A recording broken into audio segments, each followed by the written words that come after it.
हाय friend, मु मोर new YouTube channel RK video को आपन को स्वागत करुच्ची। आज मु मो दुईटी छोट छोट माछ गड़ियार पानी टी खराब हो तेणु तार विशोधन पाई चून पानी प्रयोग करी से छोट वीडियो माध्यम रे मु आपण मानक देखाई चाहूँगी जे केमिति अशुद्ध पानी को चून पके विशुद्ध करा चून प्रयोग करने आगु प्रथम आमको जाना पड़ो जे आमर केते जमी आम गड़िया खोलुचु एवं केते घुंट केते घुंट गड़िया केते चून पकड़े से पानी विशोधित हो पार। जदि आपण मैंने अधिका चून पकई दूसरी ताहले गड़िया थी माछ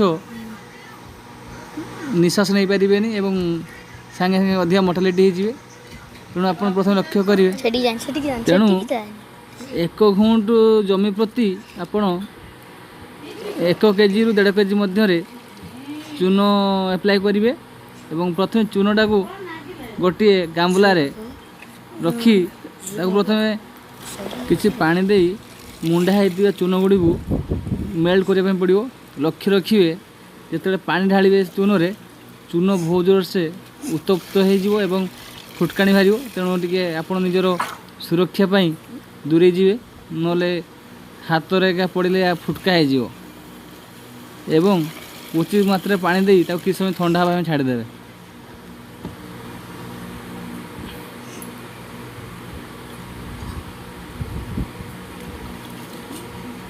देखो तो केमती पानीटा ढाला चून टिकना फुटू चून ठंडा है आपण ताको एक अन्य पात्र को काढ़ी बाल्टी बा गामला रे ठंडा पानी मिसई ताको पतला करी गड़िया सिंचन करने पड़ो। तेणु आपण चूनटा को प्रथम भल भाव ठंडा पानी छाड़देवे एवं एक अन्य एक पात्र को काढ़ी गड़ियार सबु स्थान को समान भाव में सिंचन करेंगे।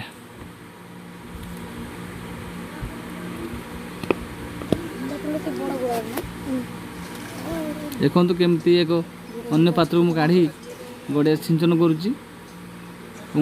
एक जगह पकेबे ना पकेले माछ निश्वास नहीं पारे मरीजे। तेणु लक्ष्य करिए जमी गड़ियार सबु स्थान रे समान आकार पड़ पार। आउ जदि मो भिडियोटी भल लगुए आपण यहाँ लाइक कमेंट एवं सब्सक्राइब करेंगे एवं आपण भिडियो केमती लगिला कमेंट माध्यम मतामत जणाइबे।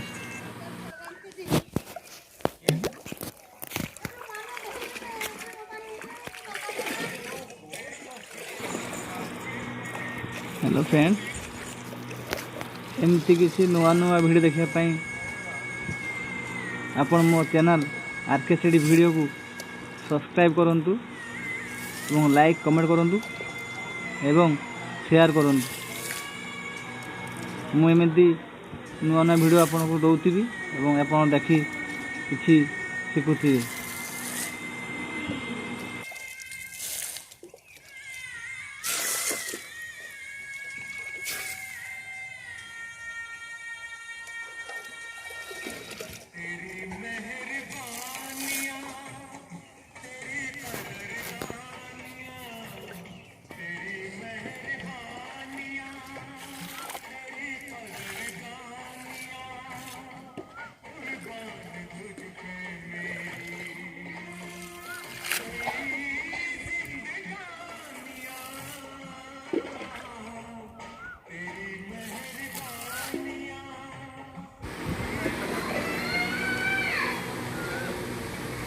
ये वीडियोटी को लाइक कमेंट एवं शेयर करंतु एवं मो चैनल सब्सक्राइब करने भूलु ना।